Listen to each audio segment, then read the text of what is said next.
Qu'est-ce qui se cache derrière May December, le drôle de titre du nouveau film de Todd Haynes?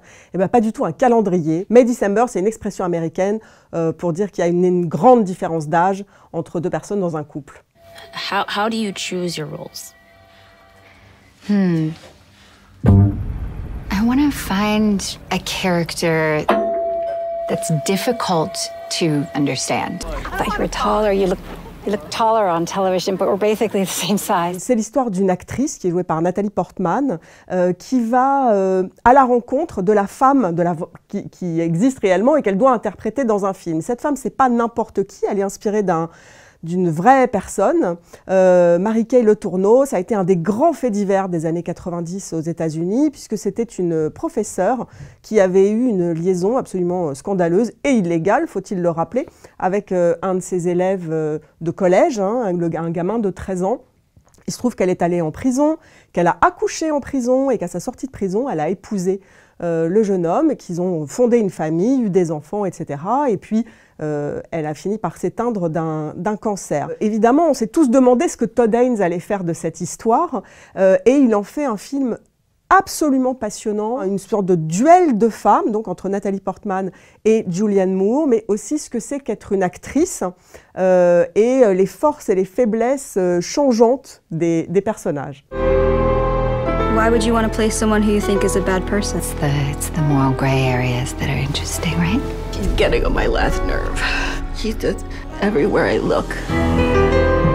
On pense souvent au chef-d'œuvre de Bergman, Persona. Il y a vraiment des effets de miroir, de double entre les deux que la mise en scène exploite avec vraiment beaucoup d'élégance. Les femmes sont présentées en rivales, en jumelles. On ne sait jamais trop si on les voit face caméra ou si elles sont dans un miroir. En fait, ça crée comme ça ces effets de double et ces effets de stupéfaction. Qu'est-ce qu'on peut voler à quelqu'un pour le jouer, pour l'incarner? Qu'est-ce qu'on peut s'approprier?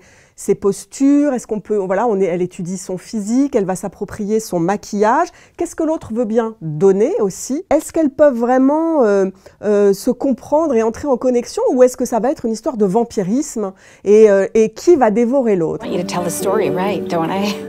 They're sweet, aren't they? We've been together for almost 24 years now.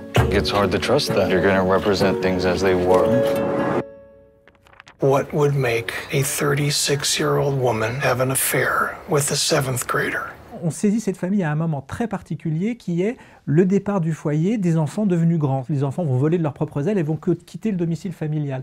Et c'est très beau parce que le personnage que joue un acteur assez étonnant qui s'appelle Charles Melton, le personnage est vraiment passionnant parce qu'il est resté un enfant lui-même. Il a toujours été dans une position très très bizarre. Il a été...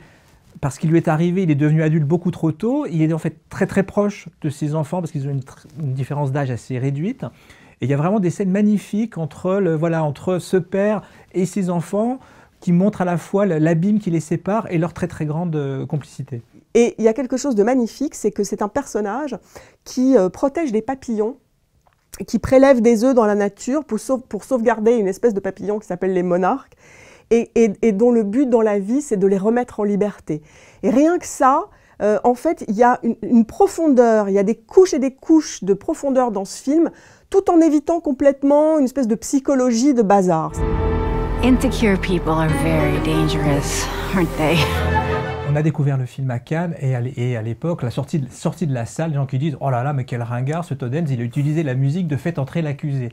C'est vrai, effectivement, la musique que l'on entend est aussi la musique du générique de Faites entrer l'accusé. Mais avant d'être utilisée par Christophe Ondelat dans son émission de Faits divers, c'était donc la musique du Messager de Joseph Losey, Palme d'Or en 1971, si je ne m'abuse. I'll tell you a secret. Mary's engaged to marry Trimmingham. Take his letter. Il a choisi cette musique parce que déjà elle est sublime, mais aussi parce qu'elle dit beaucoup, elle amène avec elle vraiment ce qu'était le film Le Messager, qui était déjà un film sur l'enfance abusée, exploitée, quoi. Et je trouve que c'est vraiment ce choix de musique absolument formidable. May December, c'est bravo. May December, un grand bravo.